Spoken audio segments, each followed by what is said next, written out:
السلام علیکم ورحمۃ اللہ وبرکاتہ۔ کیسے ہیں آپ سب لوگ؟ امید ہے کہ آپ سب خیریت سے ہوں گے۔ آج کی اس ویڈیو میں ہم حضرت عمر رضی اللہ تعالیٰ عنہ کے رقبے کے حوالے سے ایک واقعہ آپ کی خدمت میں پیش کر رہے ہیں۔ حضرت ایاس بن سلمہ رضی اللہ تعالیٰ عنہ اپنے والد حضرت سلمہ رضی اللہ تعالیٰ عنہ سے نقل کرتے ہیں کہ ایک دفعہ حضرت عمر بن خطاب رضی اللہ تعالیٰ عنہ کا بازار سے گزر ہوا، ان کے ہاتھ میں ایک کوڑا بھی تھا اور انہوں نے اس کوڑے کو ہلکے سے مجھے مارتے ہوئے کہا کہ راستہ سے ہٹ جاؤ، اور ان کا وہ کوڑا میرے کپڑوں کے کنارے سے لگ گیا۔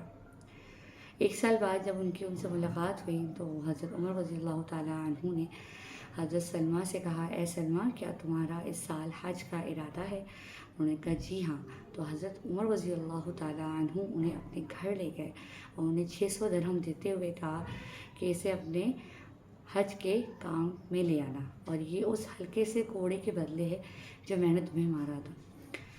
اس کے جواب میں انہوں نے کہا کہ اے امیر المؤمنین، مجھے تو وہ کوڑا یاد بھی نہیں رہا۔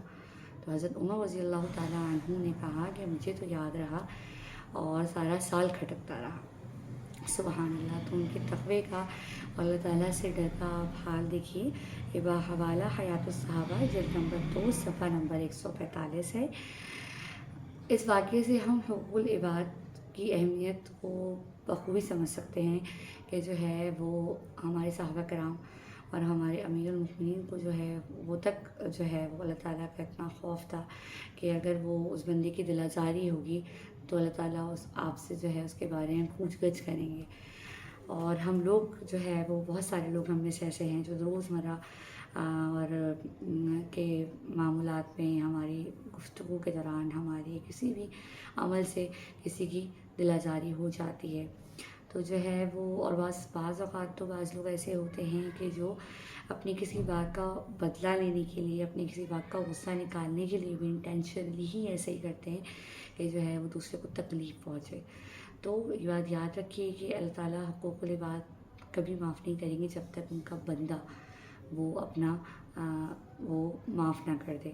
تو اللہ تعالیٰ سب سے پہلے حقوق العباد کے بارے میں ہم سے پوچھیں گے۔ تو کوشش کیجئے کہ ہماری زبان، ہاتھ اور ہمارے کسی عمل سے کسی مسلمان کو کوئی تکلیف نہ پہنچے۔ جزاک اللہ۔ اگلی ویڈیو تک کے لیے اجازت دیجیے۔ اللہ حافظ۔